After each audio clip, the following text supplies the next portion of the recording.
Vendors friendly cards. Present days లో vendors అనే వాళ్ళు 4 to 5 days కి వెజిటబుల్స్ కావాలి మార్కెట్ నుంచి తెచ్చుకుంటారు. కాకపోతే 2 to 3 days లోనే అవి ఎండిపోవడం, ప్రెసెంట్ టెంపరేచర్ వల్ల ఎండిపోతున్నాయి. సో వాళ్ళు లాస్ అవుతున్నారు. దానికి మేము తెచ్చిన ఐడియా ఏంటంటే కూలింగ్ కార్డ్. ఇది కార్డ్ బేస్ అనుకుంటే కార్డ్ బేస్ కింద కూలింగ్ ఛాంబర్ ఉంటుంది. ఈ కూలింగ్ ఛాంబర్ లో వాటర్ పైప్ అనేది ఇలా రెక్టాంగిల్ లో ఫ్రేమ్ చేసి ఉంటుంది.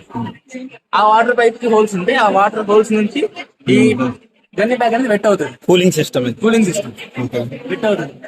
బయట ఉన్న ఫ్యాన్స్ అనేవి ఎగ్జాస్ట్ ఫ్యాన్స్ అనేవి లోపల ఉన్న హాట్ ఎయిర్ ని బయటికి పంపిస్తాయి. సో లోపల అనేది కూలింగ్ అనేది ఏర్పడుతుంది. ఇక్కడ ఉన్న కూలింగ్ ఈ పైప్ ద్వారా పైకి వస్తుంది. సో లోపల ఉన్న వెజిటబుల్స్ అనేది కూలింగ్ అవుతుంది. ఇవి ఇది తడుస్తుందా ఈ కూలర్ బెడ్? ఈ వాటర్ వస్తాయా?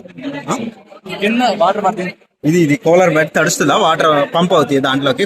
ఇక్కడ పైప్ నుంచి వాటర్ వచ్చి తడుస్తుంది సార్. ఓకే. సో వెట్ అవుతుంది. ఓకే. కూలింగ్ ఉంటుంది. ఎవాపరేషన్ ఇస్తే కూలింగ్ ప్రాసెస్ కదా సార్. ఎవాపరేషన్ జరుగుతుంది. Okay. This is the model. మీరు టేబుల్ మీద ఫిక్స్ చేశారా? టేబుల్ మీద ఫిక్స్ చేసాం సార్. ఓకే. ఇలా ఇది original card. Okay. Vegetables, fruits అన్ని పెట్టుకోవచ్చు. వెజిటేబుల్స్, ఫ్రూట్స్ అన్ని పెట్టుకోవచ్చు. ఓకే. దీనికోసం ఎలక్ట్రిసిటీ యూజ్ చేయాలి. సో మనం సోలార్ ఎలక్ట్రిసిటీ యూజ్ చేస్తున్నాం. ఓకే. సోలార్ ఎలక్ట్రిసిటీ అనేది